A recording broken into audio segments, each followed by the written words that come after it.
મારા હિસાબે એક નવો પ્રયોગ રજૂ કરવાનો પ્રયત્ન કર્યો છે લેખક, દિગ્દર્શક, નિર્માતા સબ કોઈએ.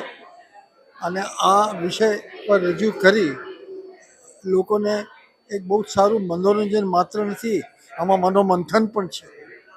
અને જે રીતે દરેક કલાકારે પોતાના પાત્ર ભજવ્યા છે, મેઇન હિરોઈન, ત્રણે હીરો, એના માતા પિતા અને એ બધાની ઉપર જેને સંચાર જેના હાથમાં હતો એ કલાકાર અમારા ગુજરાતી તખ્તાના જાણીતા મોટા કલાકાર છે.